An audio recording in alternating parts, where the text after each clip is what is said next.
Buenas noches, chicos. Hoy vamos a hablar de la fisiología del aparato reproductor femenino. Bien, para ello debemos entender que desde la pubertad, desde que inicia la pubertad, chicos, hasta la menopausia, la mujer va a experimentar ciertos cambios, tanto orgánicos como funcionales, dentro del aparato reproductor femenino. ¿Qué quiere decir? Que van a haber cambios en los ovarios, en las trompas uterinas, en el útero principalmente. Bien, van a haber cambios que los vamos a conocer en esta clase. Y estos cambios que ocurren se conocen como ciclos sexuales. Les decimos ciclos porque van a ocurrir cada mes. Bien, van a ocurrir cada mes y van a iniciar en la pubertad y van a terminar en la menopausia. Bien, pero ¿cuál es el objetivo de cada ciclo sexual? Entonces vamos a poner acá, objetivo del ciclo sexual. ¿Cuál es el objetivo? Simplemente, chicos, es la maduración y liberación posteriormente. ¿De qué? De un ovocito maduro que sea apto para la fecundación. Bien, ¿y qué más? En caso de que se produzca la fecundación, preparar al endometrio para que de esta manera, una vez que se ha producido la fecundación y se denomine ya posteriormente cigoto, vaya o viaje hasta el útero para implantarse en el endometrio. Y de esa manera que se produzca el embarazo de una forma adecuada. ¿Bien? Entonces, si yo les pregunto cuál es el objetivo de los ciclos sexuales que tiene la mujer, ustedes me dirán, permite la maduración y la liberación de un ovocito maduro que sea capaz de poder realizar la fecundación con el espermatozoide. Y una vez que se produzca la fecundación, tienen que preparar al endometrio para que de esta manera se produzca la implantación de una manera adecuada. Bien. Ahora, ¿de qué manera se manifiesta el ciclo sexual? Se manifiesta con la pérdida sanguínea, chicos. Pérdida sanguínea, lo que también nosotros lo conocemos como menstruación, porque sucede cada 28 días y eso es nuestra segunda, lo que vamos a notar acá. ¿Cada cuánto sucede? Sucede cada 28 días. Bien. Y puede ser con límites entre 21 a 36 días, porque suele variar, ¿ya? Pero por lo general son 28 días. Y se cuenta como primer día del ciclo al primer día de la menstruación. Entonces, si yo les pregunto, ¿cuándo comienza el ciclo sexual? Ustedes me dirán, empezamos a contar desde el primer día de la menstruación. Entonces comenzamos a contar desde el primer día de la menstruación. Los ciclos que les he dicho que duran entre 21 a 36 días con un promedio de 28 días. Con una media de 28 días. ¿Bien? Y algo importante también. ¿Quién controla el ciclo sexual? ¿Quién controla que los ciclos se repitan mes a mes? Que las mujeres tengamos nuestras menstruaciones mes a mes, que liberemos cada mes un ovocito maduro apto para la fecundación y en caso de que se encuentre con el espermatozoide, pues se produzca la implantación. ¿Quién controla todo esto? ¿Quién lo dirige? Entonces aquí vamos a anotar ¿quién controla el ciclo sexual? Y la respuesta es el eje hipotálamo, hipófiso, ovárico. Bien, el eje hipotálamo, hipófiso, ovárico es quien controla estos ciclos, chicos. Bien, que lo vamos a desarrollar más adelante, pero esto les estoy poniendo a modo de introducción para que puedan de esta manera orientarse un poquito a medida que vayamos avanzando. Bien, entonces tienen que saber todo esto ustedes, chicos. Si yo les pregunto, ¿cuál es el objetivo de los ciclos sexuales? Ustedes me dirán, los ciclos sexuales se producen para la maduración y la liberación de un ovocito maduro. Y en caso de que exista fecundación, pues tienen que ir a preparar la endometrio para recibir al cigoto y de esta manera se pueda desarrollar de manera adecuada el embarazo. ¿De qué manera se manifiesta el ciclo sexual? Pues mediante la pérdida sanguínea, lo que nosotros también conocemos como menstruación. ¿Cada cuánto sucede? Pues, ¿o cuánto dura? 28 días, con un promedio de 21 a 36 días. ¿Y desde cuándo empezamos a contar el ciclo sexual? Contamos desde el primer día de la menstruación. ¿Quién controla el ciclo sexual? Nosotros diremos el eje hipotálamo hipófiso ovárico, que son unas glándulas, chicos, que los vamos a conocer más adelante. Bien, pero son tres: el hipotálamo, la hipófisis, que se van a conectar con el ovario. Bien, conocido como eje hipotálamo hipófiso ovárico.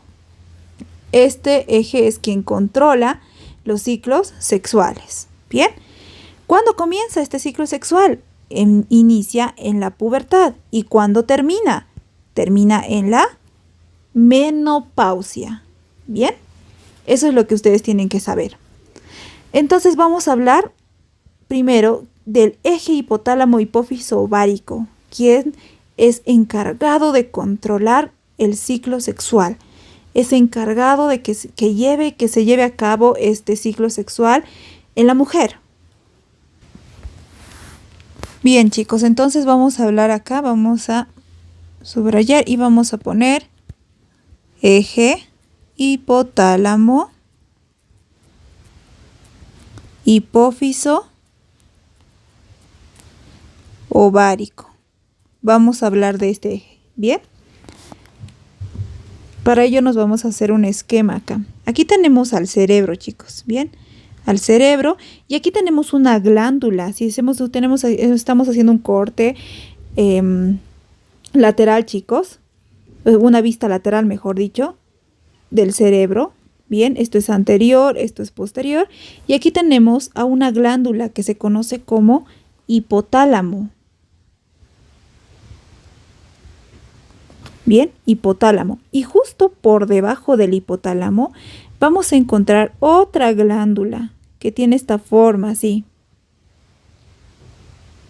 Y que justo está apoyado en la silla turca del esfenoides, que ya hemos visto ese huesito, que se conoce como hipófisis, o también se conoce como glándula pituitaria. Bien. Y esta hipófisis está dividida, como ustedes pueden ver, en dos lóbulos. Miren. Tiene un lóbulo anterior y un lóbulo posterior, ¿verdad? O también conocido como hipófisis anterior e hipófisis posterior. Y estas dos glándulas, chicos, van a actuar ¿dónde? Van a actuar hasta el ovario. Bien, aquí tenemos al ovario y aquí tenemos a las trompas uterinas, ¿verdad? Las trompas uterinas. Entonces, estas dos glándulas también se van a conectar ¿con quién? Con el ovario. Aquí vamos a ponerlo. Ovario. ¿De qué manera, chicos? Entonces, el primero que va a actuar es el hipotálamo. ¿Qué va a hacer este hipotálamo? Pues va a liberar una hormona, chicos. Este hipotálamo va a liberar una hormona. ¿Cómo se llama esa hormona? Se llama hormona liberadora de las gonadotrofinas. Así se llama. Abreviado, chicos, lo conocemos como GnRH. Hormona liberadora de gonadotrofinas. Y chicos, por si acaso, esta abreviación está en inglés, que significa Hormone Releasing Gonadotropin, ¿ok? O Gonadotropin Releasing Hormone. Entonces, No se olvide, pero cuando yo digo GnRH me refiero a la hormona liberadora de gonadotrofinas. Hormone Releasing Gonadotrophin. Y esta hormona, chicos, que se ha liberado gracias al hipotálamo, va a viajar hasta la hipófisis y le va a estimular, pero a la hipófisis anterior, chicos. Le va a estimular a esta hipófisis anterior y le va a decir, hey, tú, debes liberar gonadotrofinas, le dice. Y la hipófisis anterior responde y le dice, cierto, tienes razón. Y libera dos hormonas, chicos. ¿Cuáles son esas? La FSH y la LH. ¿Qué significan? Hormona folículo estimulante. Vamos a ponerlo acá. Folículo estimulante. Y la LH, ¿qué significa? Hormona luteinizante. Y después, chicos, estas dos hormonas que ha liberado la hipófisis anterior van a viajar todo el trayecto, ¿no? Desde la hipófisis anterior que está en el cerebro, van a viajar ¿hasta dónde? Hasta el ovario, chicos, de la mujer, ¿bien? Y de esta manera van a promover ¿qué? El ciclo ovárico. El ciclo ovárico, chicos. Donde vamos a ver más adelante que se produce dentro de este ovario la liberación de otras dos hormonas, chicos, conocidas como hormonas sexuales. Lo vamos a poner acá. Hormonas sexuales. ¿Cuáles son esas hormonas sexuales? Los estrógenos y la progesterona. Bien. Recapitulemos entonces. El eje hipotálamo-hipófisis ovárico está constituido por, fijémonos, 3 glándulas. Miren, ¿cuáles son? Hipotálamo, hipófisis anterior y ovario, ¿verdad? Y por 5 hormonas. ¿Cuáles son? La hormona liberadora de gonadotrofinas, que es liberada por el hipotálamo, se libera y viaja esta hormona liberadora de gonadotrofinas hasta la hipófisis anterior y le estimula a la hipófisis anterior y le dice, mira, tienes que liberar hormonas. Y la hipófisis despierta a la hipófisis anterior y dice, ay, cierto, tengo que liberar 2 hormonas, la FSH o hormona folículo estimulante y la LH o hormona luteinizante. Una vez que ha liberado estas 2 hormonas, van a viajar hasta llegar al ovario y al ovario igual lo van a estimular, le van a decir, oye ovario, tienes que producir el ciclo ovárico. Y el ciclo ovárico, el ovario empieza con el ciclo ovárico y produce 2 hormonas sexuales. ¿Cuáles son? Los estrógenos y la progesterona. Por eso hemos dicho que el eje hipotálamo-hipófisis ovárico involucra el hipotálamo, la hipófisis anterior y el ovario. 3 glándulas. Y a su vez 5 hormonas. La hormona liberadora de gonadotrofinas, la FSH y la LH. Con eso ya serían 3. Y por último los estrógenos y la progesterona. En total 5 hormonas. Ahora que conocemos ya esta serie de pasos, chicos, desde el hipotálamo, la hipófisis anterior, que viaja hasta el ovario y promueven el ciclo ovárico, necesitamos hablar en qué consiste el ciclo ovárico. Y para entender el ciclo ovárico, chicos, debemos conocer cuál es el objetivo del ciclo ovárico y cuáles son las fases del ciclo ovárico. Bien, sus fases, y tenemos que conocer cuál es el objetivo del ciclo ovárico. Vamos a empezar por el objetivo del ciclo ovárico.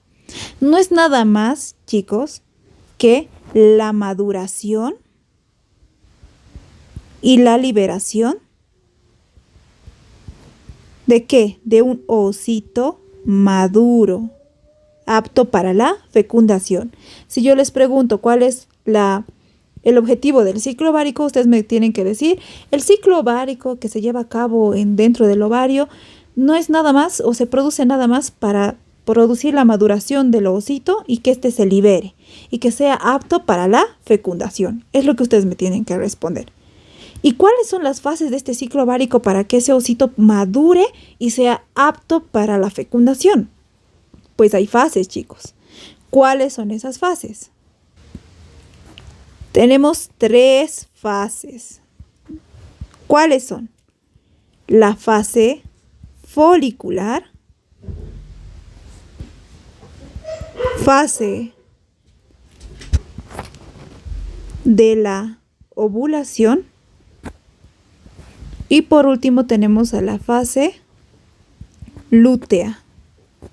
Bien, entonces tienen que conocer estas 3 fases, que las vamos a ir desarrollando a continuación. Entonces vamos a empezar, chicos, por la primera fase, que hemos dicho que se llamaba fase folicular.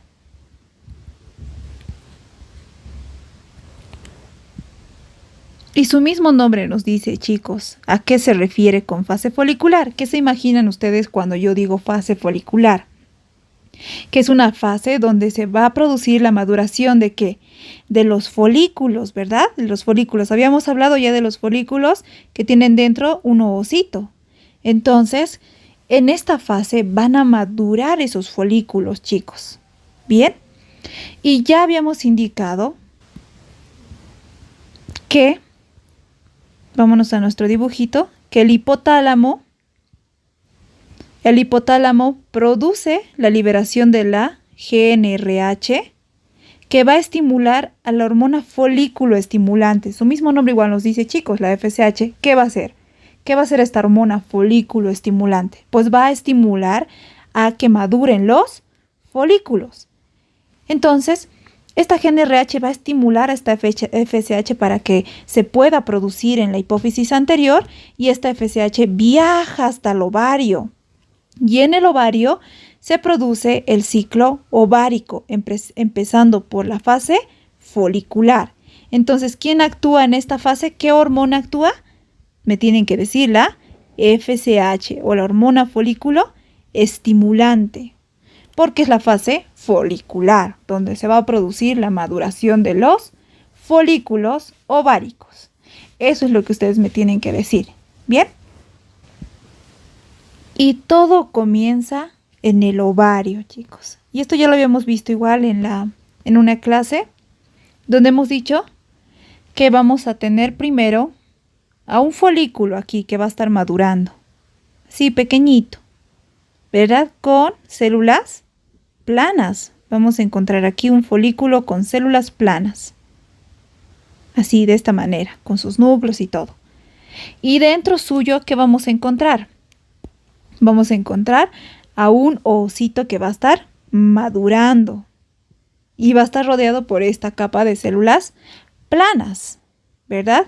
Y a ese que hemos dicho que le íbamos a llamar folículo primordial.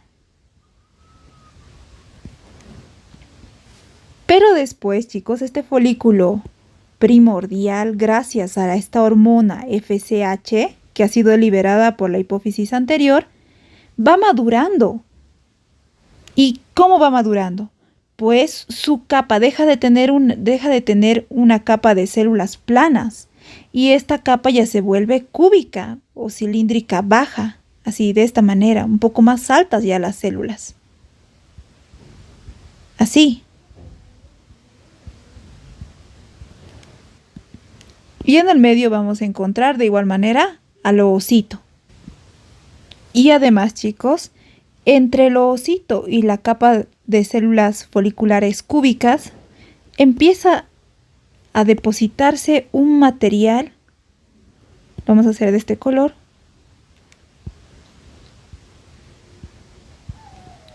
Se empieza a depositar un material así de esta manera.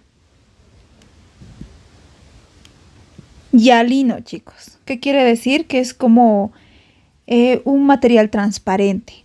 Bien, una sustancia transparente que se conoce como zona pelúcida.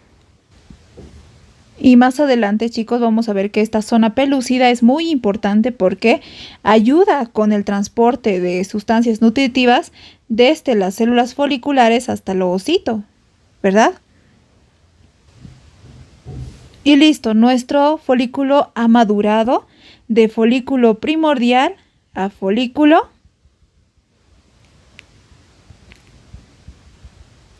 primario. Si yo les pregunto cuál es la característica del folículo primario, ustedes me dirán, ah, sí, tiene folículos que ahora se han vuelto cúbicas o cilíndricas bajas. Y además, entre las células foliculares y el ovocito vamos a encontrar una sustancia hialina o material hialino que sirve como medio de nutrición al ovocito, que se conoce como zona pelúcida. Bien, zona pelúcida. Entonces, esas características ustedes me tienen que nombrar. Células cilíndricas bajas o cúbicas y la formación de la zona pelúcida. Características del folículo primario. Pero este folículo no se queda ahí, chicos. No quiere ser folículo primario porque sigue estimulando.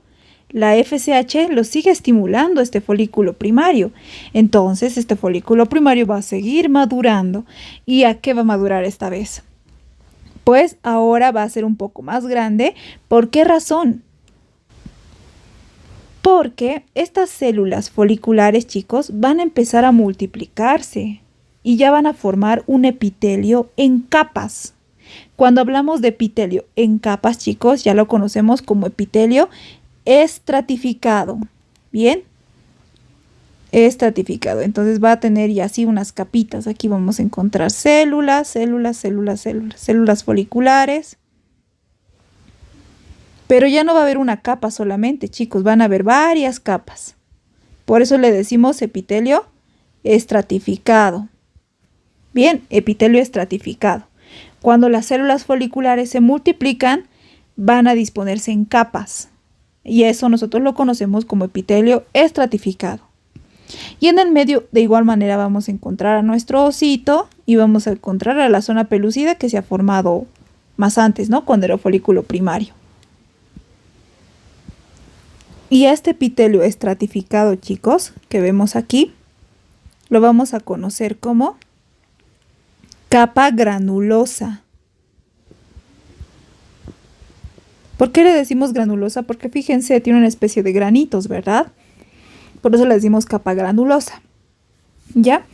Por lo tanto, ahora deja de llamarse folículo primario para convertirse en folículo secundario. Folículo secundario. Por lo tanto, si yo les pregunto cuál es la característica del folículo secundario, ustedes me deben decir, ah, si el folículo secundario está compuesto ya por una capa o un epitelio estratificado por capas. Por lo tanto, yo lo conozco como capa granulosa, ¿verdad?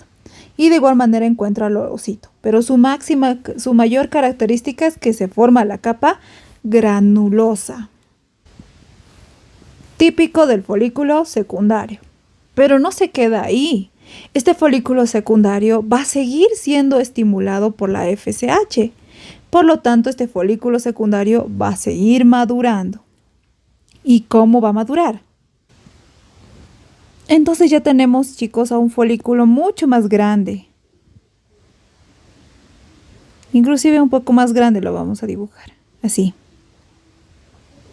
Bien. Tenemos un folículo mucho más grande. ¿Por qué razón, chicos? Porque aparte de que tenemos acá la capa granulosa, vamos a dibujar acá, se comienza a abrir un espacio aquí, chicos, un espacio. Aquí está el ovocito y comienza a labrarse un espacio, chicos.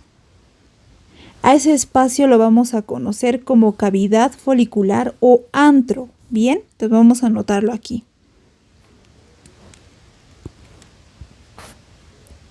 Cavidad folicular o antro. Le decimos antro, chicos, porque antro significa cuarto. Y el cuarto es espacioso, ¿verdad? Y se empieza a formar acá justamente eso, se empieza a formar un espacio aquí. Y ese espacio o esta cavidad folicular posteriormente se llena de un líquido conocido como líquido folicular. Líquido folicular. Bien, así que si yo les pregunto de qué está lleno la cavidad folicular o el antro, ustedes me dirán, de líquido folicular. Y este folículo va aumentando cada vez este líquido, chicos, este folículo que lo vamos a pintar acá. Va aumentando este líquido folicular y va desplazando al pobre ovocito hasta un rinconcito. Aquí lo desplaza, porque lo va empujando este líquido folicular que se va formando o se va llenando en la cavidad folicular. Es por eso que el ovocito se desplaza a un costadito. ¿Y qué es lo que sucede? Pues las células foliculares o la capa granulosa van a empezar a rodear a este ovocito de esta manera. Lo van a empezar a rodear. Y esta capa que rodea al ovocito, chicos, recibe el nombre de cúmulus oofurus. Entonces lo vamos a conocer como cúmulus oofurus. Así se escribe. Cúmulus oofurus. Bien. Pero aparte, ¿qué otra cosa sucede? Pues en la capa granulosa, chicos, se van a empezar a diferenciar unas células. Acá, justo en la superficie, se van a empezar a diferenciar unas células así bien planitas, que van a empezar a rodear a toda la capa granulosa. Esas células planitas las vamos a conocer como la teca externa. Y si hay una teca externa, va a haber una teca interna, porque por debajo de la teca externa se va a empezar a desarrollar de igual manera otras células. Así, de esta manera, por debajo de la capa granulosa. Y estas que están por debajo de la teca externa se van a conocer como teca interna. Teca interna. Bien. Y esta teca interna, chicos, lo voy a subrayar con verde porque es muy importante. Porque la teca interna se encarga de la producción de andrógenos. Bien, vamos a ponerlo aquí. Se encarga de la producción de andrógenos. Y estos andrógenos se van a convertir o se van a transformar posteriormente a estrógenos. Estrógenos, ¿sí? Se van a convertir a estrógenos. Igual lo vamos a subrayar. Que ya los hemos nombrado, era una de las hormonas que se producen, ¿verdad? Porque hemos dicho que durante el ciclo ovárico se producen dos hormonas sexuales, estrógenos y progesterona. Así que miren, aquí ya se ha producido una. En la fase folicular se está produciendo los estrógenos. Es por eso, chicos, que a este folículo ya lo vamos a conocer como folículo ya no secundario. Ahora se va a llamar folículo terciario. Así que si yo les pregunto cuál es la característica del folículo terciario, también es conocido, por si acaso, chicos, como folículo vesicular. ¿Por qué al folículo terciario le decimos folículo vesicular? Porque es bastante grande, chicos, tiene el tamaño de una vesícula, ¿no? Y dentro suyo tiene un líquido, el líquido folicular. Por eso le decimos folículo vesicular, ¿bien? Folículo vesicular al folículo terciario. Puede que yo les pregunte. Bien, ¿cuáles son las características? Si yo les pregunto, me tendrán que responder, el folículo terciario es bastante grande, como podemos ver acá. Por eso es que lo conocemos como folículo vesicular también. ¿Y qué características va a tener? Pues la primera es que dentro, en su interior, se va a empezar a labrar una cavidad. conocido como cavidad folicular o antro. Y dentro de esta cavidad se va a empezar a llenar de un líquido, conocido como líquido folicular. Pero no solamente termina allí, porque este líquido folicular, a medida que vaya aumentando el volumen de este líquido folicular, va a ir desplazando hacia un costadito al ovocito. De manera que el ovocito va a estar en un extremo. Y de esa manera, las células de la granulosa van a venir y lo van a rodear. Y cuando lo rodean, se conoce como la capa del cúmulus o ófurus. Pero no solo termina allí, porque la capa granulosa va a empezar a transformarse y las capas de la superficie van a empezar a diferenciarse, se van a volver muy planitas y largas, conocidas posteriormente como teca externa. Y por debajo de la teca externa igual se van a empezar a diferenciar otras células más pequeñitas que se conocen como la teca interna. La teca interna es muy importante. ¿Por qué razón? Porque esta teca interna es la encargada de producir andrógenos. Y estos andrógenos posteriormente se van a transformar en estrógenos. Así que si yo les pregunto cuál de las dos tecas es la encargada de producir estrógenos, ustedes me dirán la teca interna. Y al final se terminó formando una hormona sexual. ¿Cuáles? Los estrógenos. Y estos estrógenos son bien molestosos o bien traviesos porque estos estrógenos van a empezar a molestar al hipotálamo. Para que este hipotálamo libere la GnRH. Y le va a decir, necesito que se produzca la LH, la hormona luteinizante, porque recuerdan que la folícula estimulante ya se ha liberado. Pero ahora estos estrógenos todo traviesos van a decir y van a empezar a molestar a la GnRH para que libere, para que estimule la hipófisis anterior y la hipófisis anterior libere LH o la hormona luteinizante. Por lo tanto, el hipotálamo le hace caso, libera la GnRH viaja hasta la hipófisis anterior y le ordena a la hipófisis anterior que libere la segunda hormona, conocida como LH o hormona luteinizante. Entonces la hormona luteinizante ya toda apresurada se libera y va a viajar hasta el ovario. Y una vez que llega al ovario, ¿qué es lo que va a producir? La LH. Entonces vamos a dibujar acá. Ya ha llegado la LH. Primero llega la FSH y ahora ya ha llegado la LH. ¿Quién ha permitido que la LH llegue? Los estrógenos. ¿Y qué funciones va a desempeñar la LH, chicos?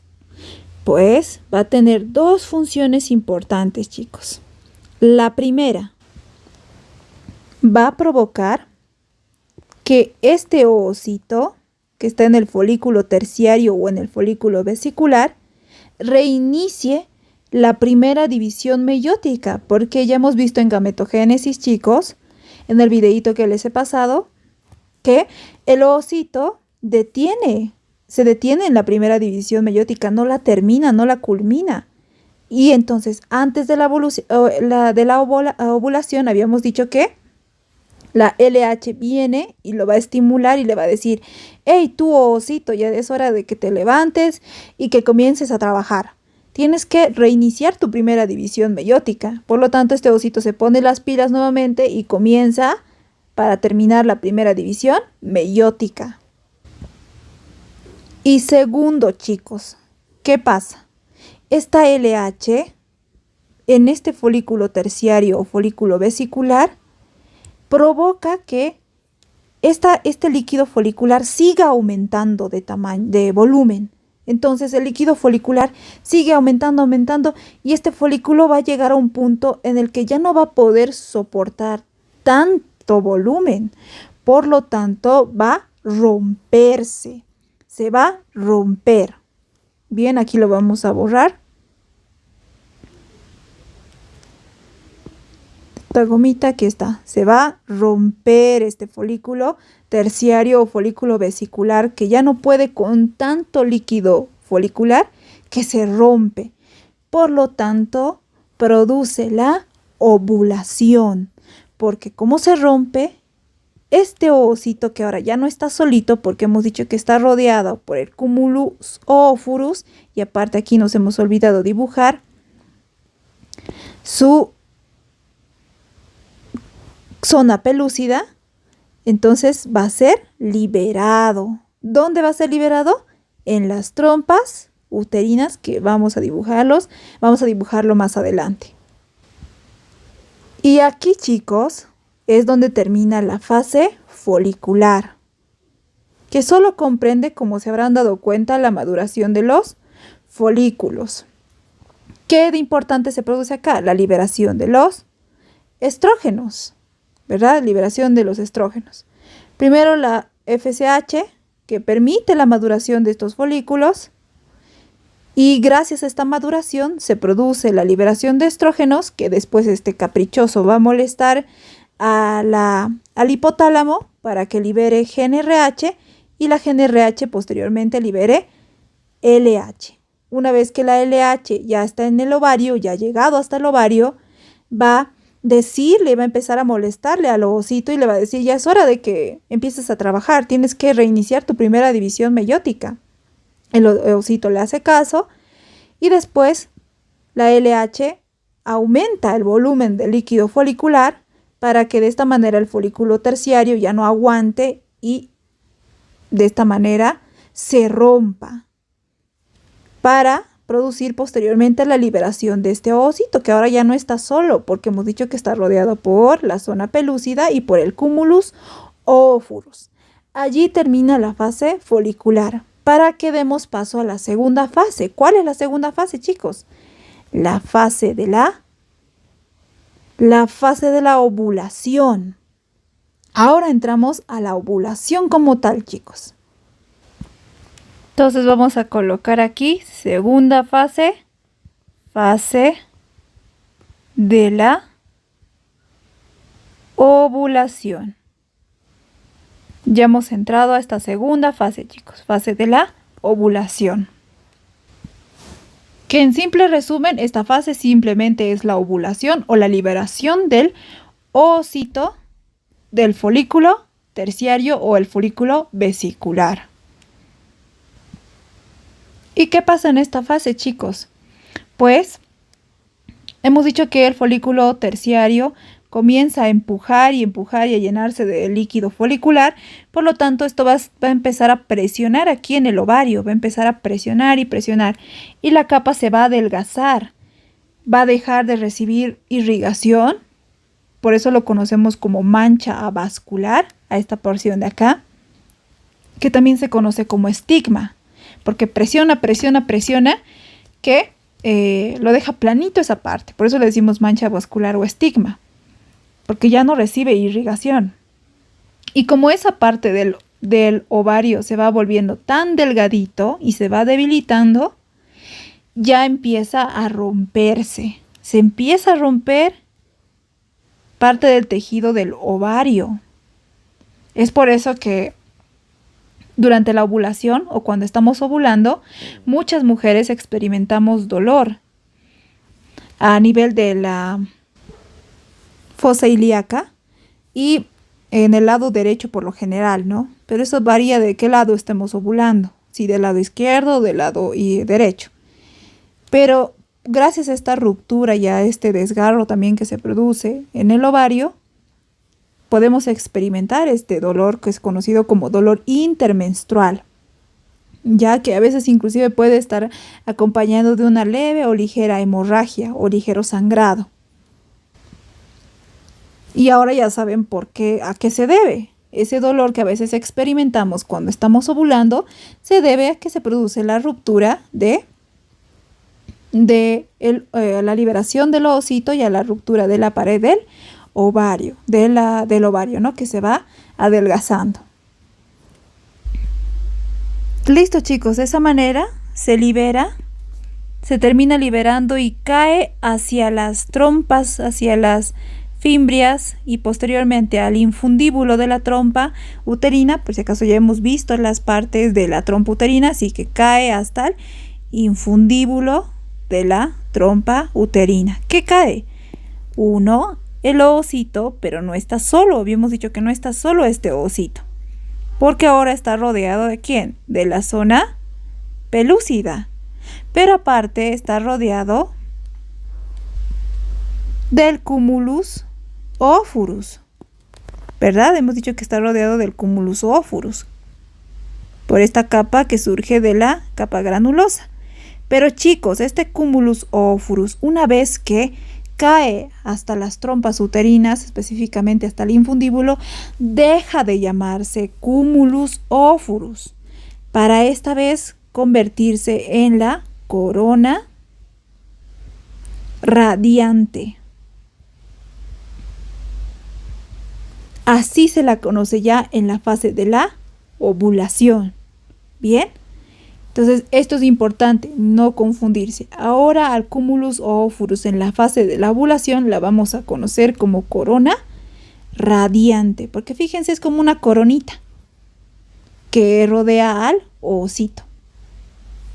Bien, y la fase de la ovulación, chicos, la ovulación ocurre por lo general en el día 14, bien, del ciclo, porque habíamos dicho que el ciclo sexual dura 28 días, ¿verdad?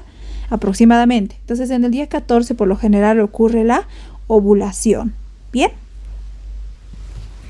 ¿Y quién hace posible esta ovulación? Pues la LH, chicos. Porque la LH llega y le dice, ya es hora que empieces a trabajar, has estado allí madurando y he estado flojeando, durmiendo, descansando, ahora ya es momento de que te empieces a trabajar. Entonces lo empieza a molestar y listo. Y ya, se libera el ovocito. Ya tiene que empezar a trabajar, ¿no? Porque ya ha tenido mucho descanso a medida que ha estado madurando el pobre folículo. Ahí cuidándolo, dándole de comer, tenía todo el ambiente perfecto para madurar. Ahora ya es momento de que empiece a trabajar.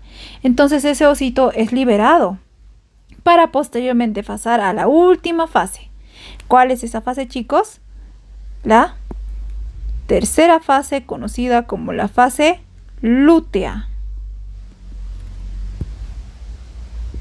Fase lútea. Entonces vamos a comenzar a hablar de esta fase lútea, chicos. Una vez que se ha producido la ovulación, gracias a la LH, y se ha producido ya la liberación de este ovocito, por eso lo vamos a borrar, queda solamente el folículo que está roto, que rápidamente se convierte en cuerpo amarillo, o también conocido como cuerpo lúteo. ¿Por qué le decimos cuerpo amarillo? Porque esta se convierte en una glándula endocrina transitoria, chicos. ¿Qué pasa? Esta célula, este folículo, mejor dicho, que tenemos acá, que ya está vacío porque se ha liberado el ovocito, va a comenzar a plegarse. Bien, se va a comenzar a plegar, va a empezar a arrugarse, a colapsarse y convertirse de esta manera. Entonces va a empezar, hemos dicho que comienza a colapsarse. Vamos a dibujarlo acá de manera diferente.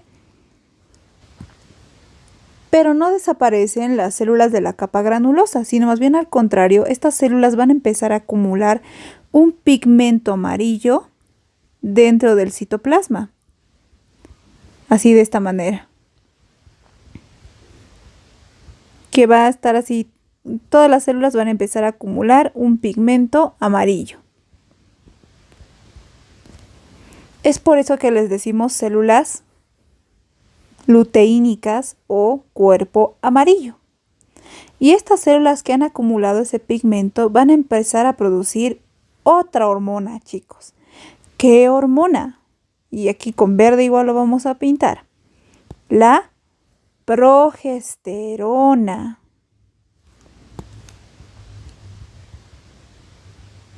La progesterona, chicos. Y las células de la teca interna, que recuerdan que estaban acá, esas las de la teca interna van a seguir produciendo, normal, van a seguir produciendo estrógenos. Por lo tanto, este cuerpo amarillo de acá, o conocido como célula, cuerpo lúteo también conocido, va a empezar a producir ¿qué? Progesterona y estrógenos. Va a seguir produciendo estrógenos. Bien, así que eso no se olvide. Entonces, si yo les pregunto qué es lo que sucede en la fase lútea, ustedes me dirán, pues una vez que se ha liberado ya el ovocito, el folículo vesicular o terciario queda vacío, ¿verdad? Y va a comenzar a plegarse, va a empezar a colapsarse, a arrugarse. ¿Qué más? Las células de la capa granulosa van a empezar a acumular un pigmento amarillo, como vemos acá en su interior. Es por eso que le decimos cuerpo amarillo o cuerpo lúteo. Y estas células que acumulan ese pigmento amarillo van a producir otra hormona. ¿Cuál es esa hormona? La progesterona. Y las células de la teca interna van a seguir produciendo la otra hormona, los estrógenos, ¿verdad? Los estrógenos. Por lo tanto, aquí en la fase folicular se producen dos hormonas, estrógenos y progesterona. Y gracias a la formación de este cuerpo amarillo o cuerpo lúteo. Si hay fecundación, chicos, este cuerpo lúteo va a actuar como una glándula endocrina transitoria, porque tiene que comandar ¿a quién? A este ovocito que posteriormente, si ha ocurrido la fecundación, tiene que viajar ¿hasta dónde? Hasta el útero, ¿verdad?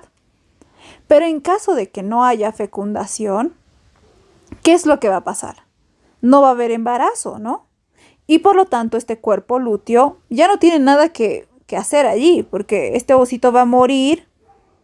¿Y para qué va a servir? Ya no, de nada sirve, ¿no? Entonces, a los 12 días o 10 días aproximadamente, este cuerpo lúteo va a empezar a degenerarse. Bien, se empieza a degenerar, se empieza a volver más chiquitito, más arrugadito, más pequeñito, hasta convertirse en una cicatriz, conocido como corpus albicans o cicatriz blanca. Queda algo así más o menos. Aquí lo vamos a dibujar. Entonces se vuelve más pequeñito, hasta que queda así solamente una cicatriz así. Conocido como cuerpo albicans o corpus albicans o cicatriz blanca. Y nada más. Así se queda. Cuando no hay embarazo, chicos. Cuando no hay embarazo. Bien, porque de nada sirve. El ovocito va a morir. ¿Y para qué va a estar el cuerpo lúteo? Ya no tiene ninguna función en el ovario, porque si muere este ovocito nunca va a llegar hasta el útero, ¿verdad? Hasta el útero, así que no tiene ninguna función y muere. A los 10 o los 12 días comienza a degenerarse.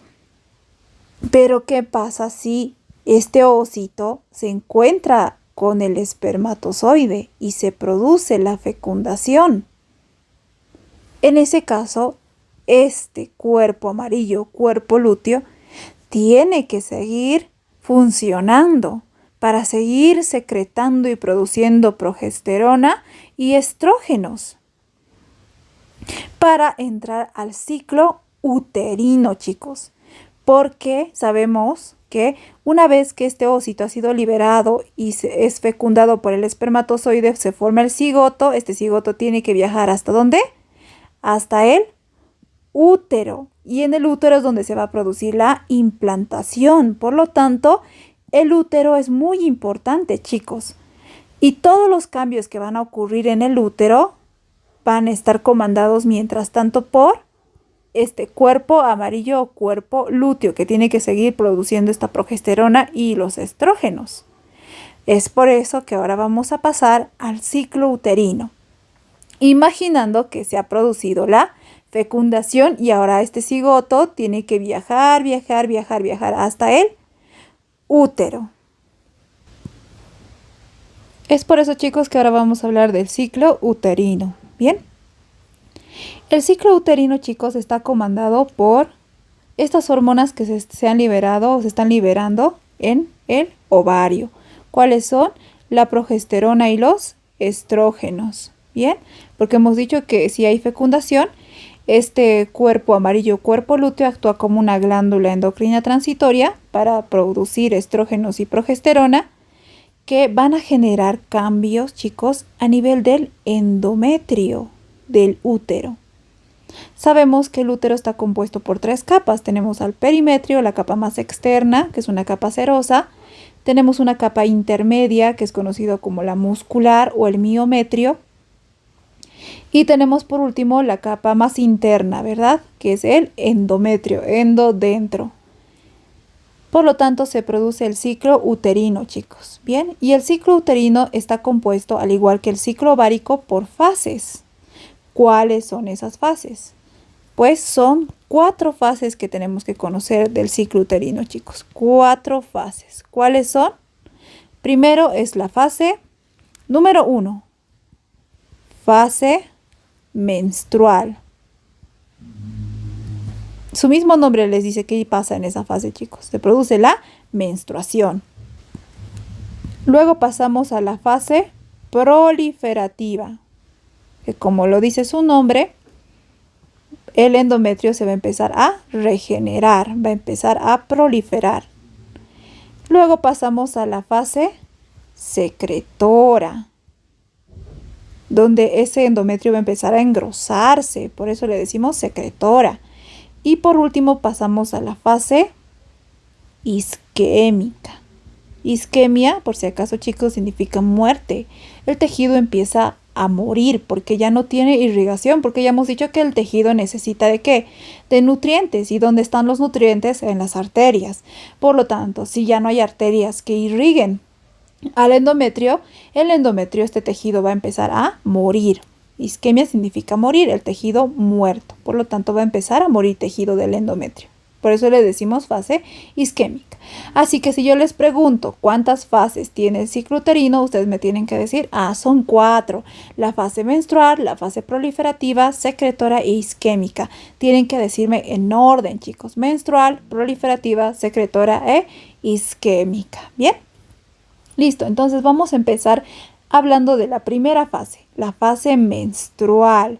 ¿Qué pasa en esta fase, chicos? Vamos a colocar, por lo tanto, aquí número 1, fase menstrual. Fase menstrual. ¿Qué sucede, chicos? Como lo dice su nombre, inicia con la menstruación, chicos. Bien, aquí se ocurre la menstruación. Inicia la menstruación. Y como muchos sabemos, la menstruación dura de 3 a 5 días por lo general. En una persona que normal, con ciclos regulares, dura de 3 a 5 días. Bien, así que después se pregunta, ¿cuántos días dura aproximadamente la menstruación en un ciclo sexual regular? Ustedes me dirán de 3 a 5 días. Y mientras, chicos, aquí se produce la menstruación aquí en el útero, ¿qué está pasando en el ovario? Pues en el ovario los folículos están madurando recién, estamos acá.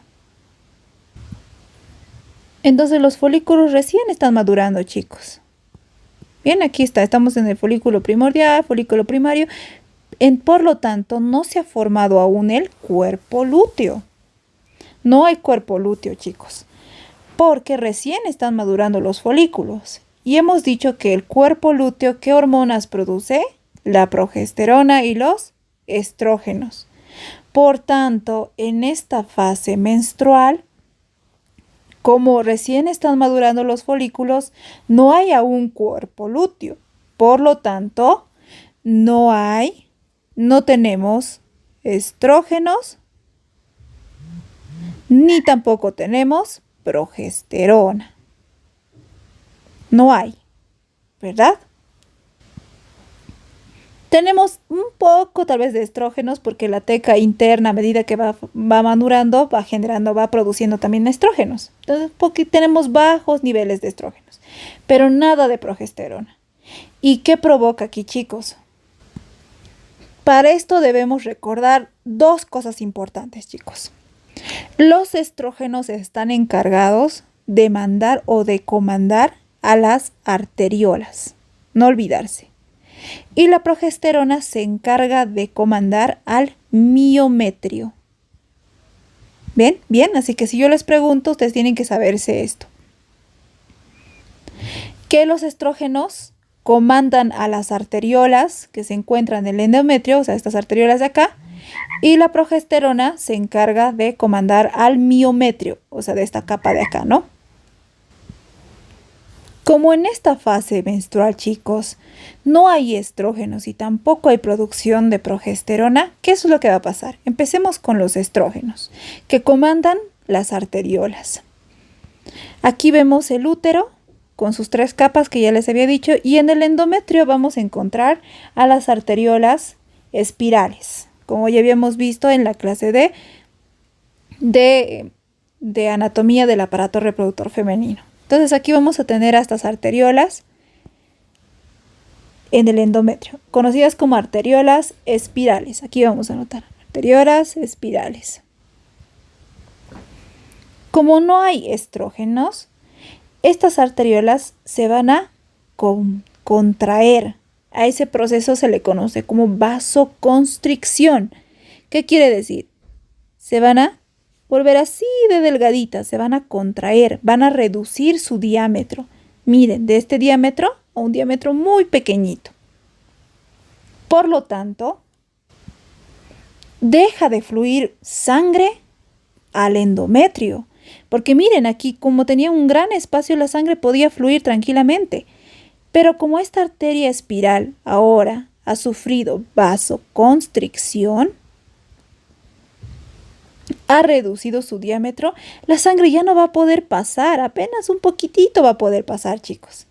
Y hemos dicho que en las arterias, ¿qué tiene la sangre? Tiene nutrientes que nutren al endometrio.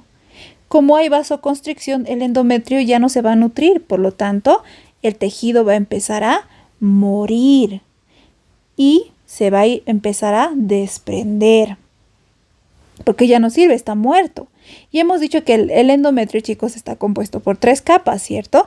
Hemos dicho que tiene una capa externa, conocida como la capa basal.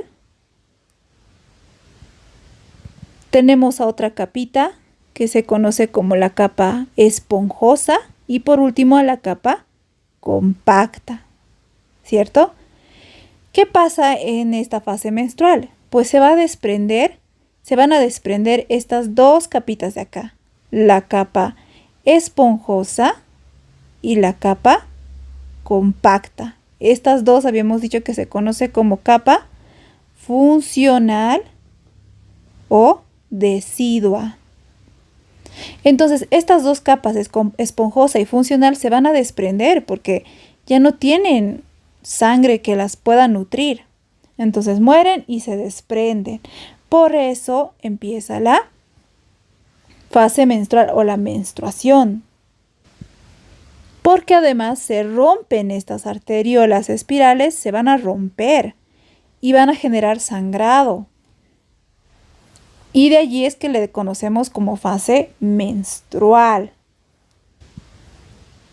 Que con el desprendimiento endometrial de esas 2 capas y la hemorragia que está produciéndose en la cavidad uterina, producen una pérdida sanguínea de 50 a 150 ml aproximadamente de sangre.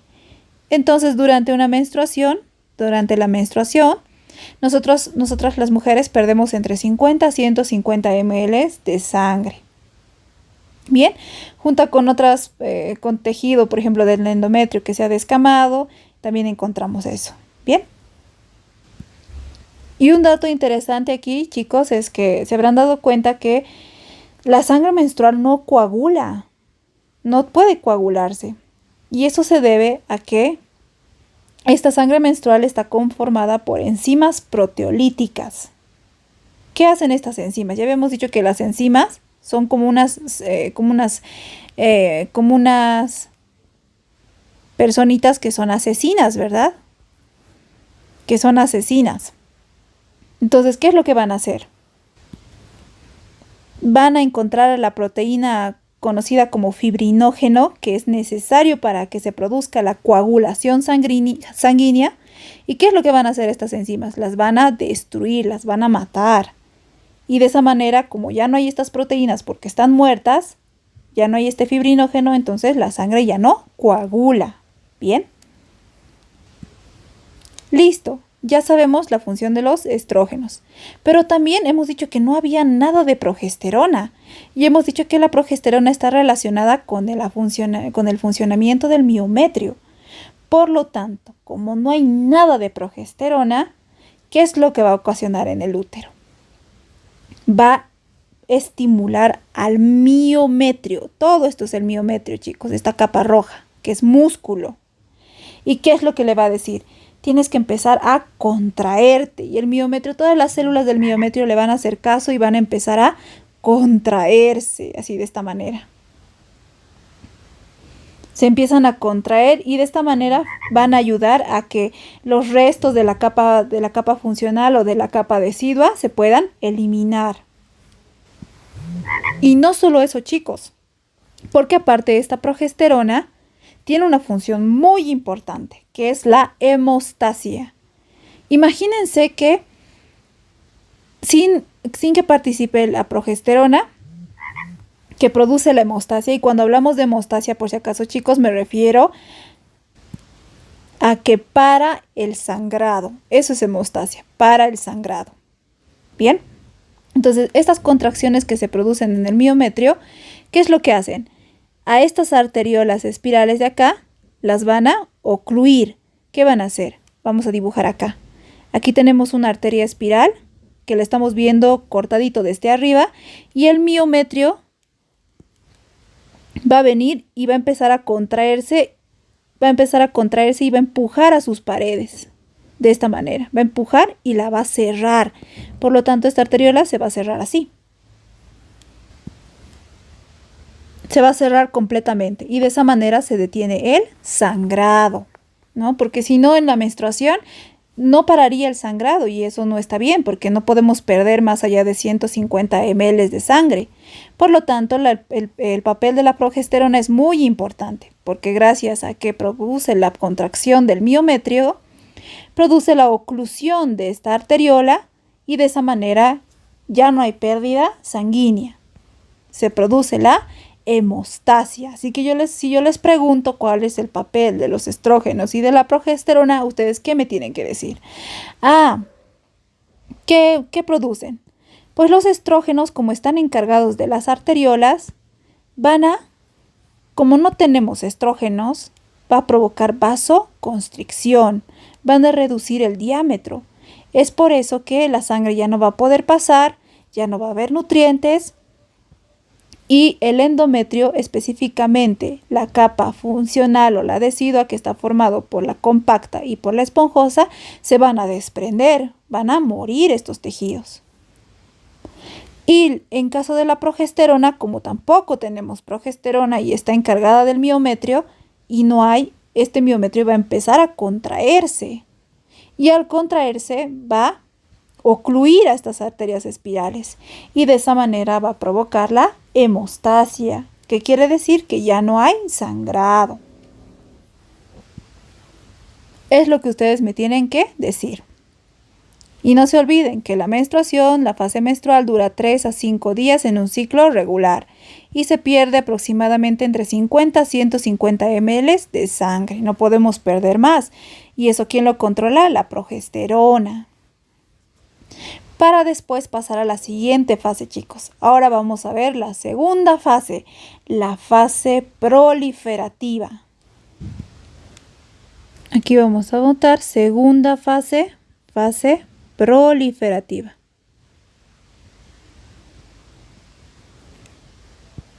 ¿Qué pasa en esta fase, chicos? Por si acaso, esta fase también es conocido como fase estrogénica, porque ya se va a empezar a producir estrógenos, porque coincide con la fase folicular del ciclo ovárico. En el ovario, ¿qué va a estar pasando, chicos, cuando hemos pasado a la fase proliferativa?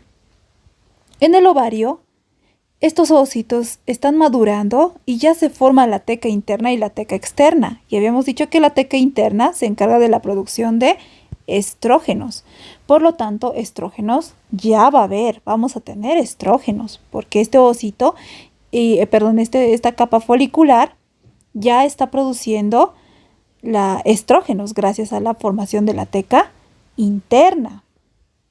Por lo tanto, en la fase proliferativa, vamos a anotarlo acá, ya tenemos estrógenos, porque la teca interna ya va produciendo estrógenos. Pero aún no tenemos progesterona. Por lo tanto, ponemos no tenemos progesterona. ¿Qué más? Algo que me olvidé decirles, que la fase proliferativa sucede, como la menstruación dura de 3 a 5 días, la fase proliferativa sucede entre el 4º al 14º día. Bien dura estos días, del día 4 al día 14. Bien. Habíamos dicho que los estrógenos, cuando hablamos de estrógenos, tenemos que recordarnos que de la que controla a las arteriolas. Y de la progesterona hemos dicho que controla el miometrio. Como en esta fase ya tenemos estrógenos, chicos, ¿qué va a pasar con las arteriolas? Pues ya no van a sufrir vasoconstricción, porque como ya hay estrógenos, estas ahora van a empezar a regenerarse y van a empezar a vasodilatarse, o sea, a aumentar su diámetro. ¿Qué quiere decir? Que esta arteriola va a empezar a estar más gordita, así, de esta manera, va a aumentar su diámetro. Ahora va a estar vasodilatada. Bien vasodilatada. En la fase proliferativa. Por lo tanto, la arteriola espiral se va a regenerar y ya va a poder pasar sangre por acá. Y en la sangre encontramos nutrientes. Por lo tanto, estas capas del endometrio, la capa funcional, que está compuesta por la capa compacta y la capa esponjosa, van a empezar a regenerarse otra vez. Van a empezar a regenerarse. Bien, porque habíamos dicho que en la fase menstrual, toda esta capa de aquí desaparece, ¿verdad? Porque muere. Pero ahora en la fase proliferativa, por eso le decimos proliferativa, porque todo comienza a proliferar, a nacer nuevamente, este tejido o la capa decidua se va a empezar a regenerar y ya va a crecer nuevamente. Por lo tanto, el grosor del endometrio aumenta, ¿bien? El grosor del endometrio aumenta gracias a los estrógenos que producen vasodilatación. Para después pasar a la tercera fase, chicos. ¿Cómo se llama la tercera fase? La fase secretora. Y por si acaso, la fase secretora también se conoce como progestacional. ¿Por qué le diremos progestacional?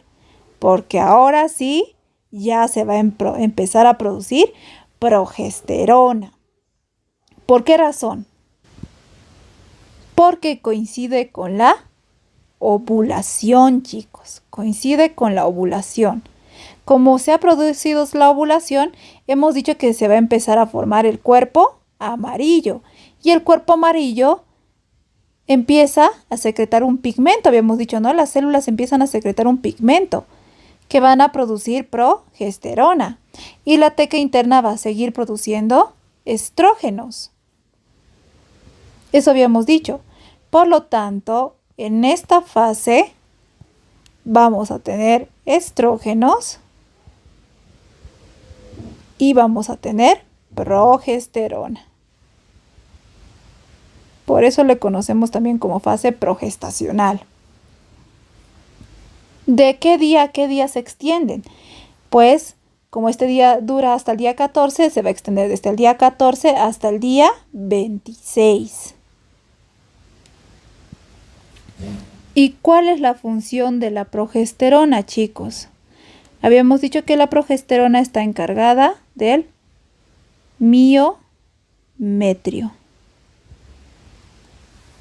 Su función radica en el miometrio. Por lo tanto, la progesterona tiene función, chicos, de preparar al endometrio para la implantación del cigoto y también proteger el embarazo, chicos. ¿Por qué razón? Porque como está encargado del miometrio, chicos, y hemos dicho que ahora ya se produce progesterona, ya no va a haber contracción del miometrio. Ya no va a haber contracción, más bien al contrario, el miometrio va a estar totalmente relajadito. ¿Por qué razón? ¿Por qué le decimos que protege el embarazo? Porque imagínense que se produce el embarazo y el cigoto llega al endometrio y se empieza a implantar. Y si no hay progesterona, hemos dicho que empieza a contraerse el miometrio. Entonces el útero va a empezar a contraerse. Y este cigoto no va a poder estar ahí quietito, creciendo tranquilito, sino más bien lo van a expulsar. Porque ese útero va a estar contrayéndose, moviéndose a cada rato, y este cigoto no va a poder estar en paz. Pero como aquí ya tenemos más bien progesterona, entonces se inhibe la contractibilidad, del miometrio, y así el cigoto va a estar tranquilito allí descansando, sin que nadie lo moleste, sin que nadie se mueva, todos en silencio. Entonces por eso es muy importante. Y no solo por eso, chicos, porque esta progesterona en esta fase secretora, le va a ordenar a la capa funcional o a la decidua que empiece a secretar un líquido conocido como leche uterina, o también conocido como embriotrofo, porque trofo es nutrición. Y este embriotrofo es rico en glucógeno, lípidos y otras sustancias que van a encargarse o van a encargar de nutrir a ese cigoto. Cuando llegue el cigoto, pueda estar embebido en esa leche uterina y de esa manera no le falte nada y pueda asegurar que se desarrolle de manera adecuada, porque le va a dar todos los nutrientes, porque esa leche uterina o embriotrofo tiene sustancias nutritivas. Como les dije, tiene glucógeno, lípidos y otras sustancias que ayudan a que este cigotito pueda desarrollarse y no muera. Bien, esas dos funciones tiene la progesterona.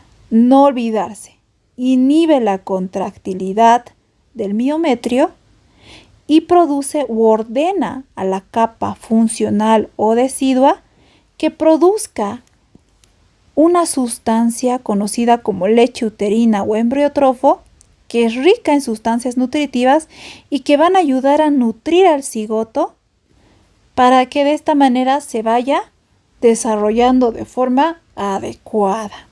Bien. Y por último, entramos a la última etapa, la fase isquémica.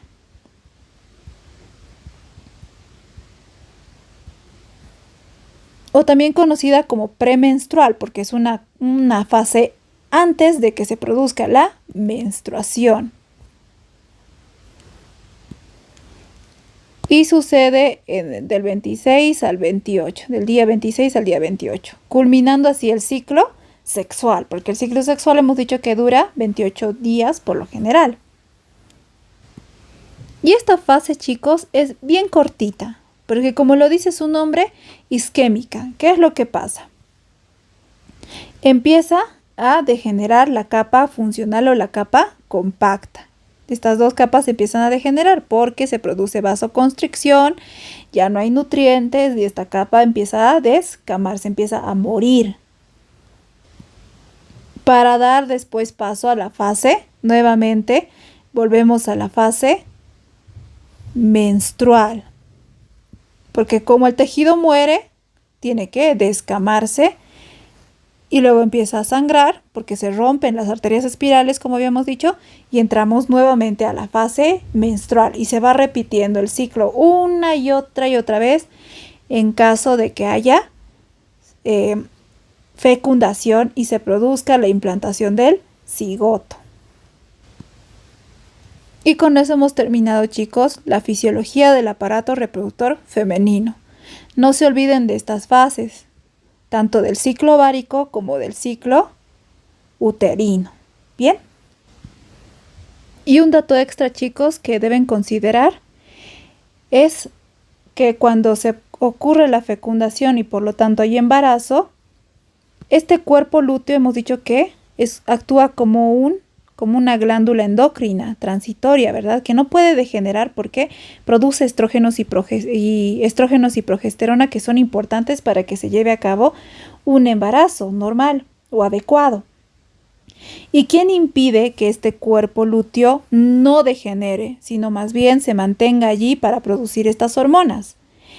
¿Cómo se llama? La hormona gonadotrofina coriónica, que es una glucoproteína. Bien, entonces lo vamos a anotar por si acaso acá.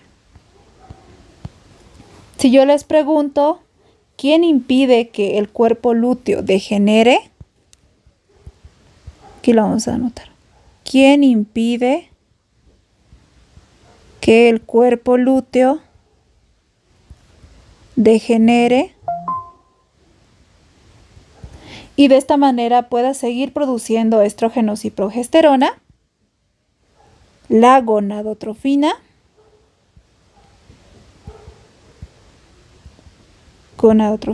coriónica. Así se llama. Hormona gonadotrofina coriónica. ¿Y quién produce esta hormona gonadotrofina coriónica? Pues en el útero, chicos, cuando en el endometrio se está produciendo la implantación del cigoto, hay un cúmulo de células que se conoce como trofoblasto.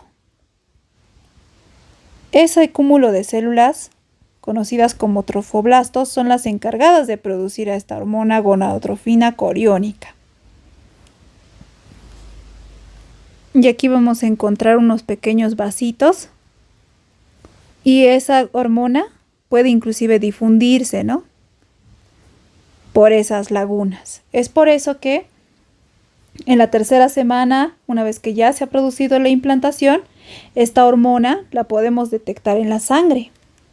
Nos podemos hacer una toma de sangre, una muestra de sangre, y en la muestra de sangre ya vamos a encontrar a esta hormona. Entonces la podemos detectar, por eso es como una prueba de embarazo temprana. ¿Bien? ¿Y cuál habíamos dicho que era su función? Su función es impedir que el cuerpo lúteo degenere para que de esta manera pueda seguir produciendo estrógenos y progesterona. Al menos hasta que la placenta ya se termine de formar y pueda producir por sí sola estas dos hormonas, ¿no? Pero como la placenta tarda en formarse, poco a poco se va desarrollando, entonces ¿quién tiene que hacerse cargo del embarazo? El cuerpo lúteo.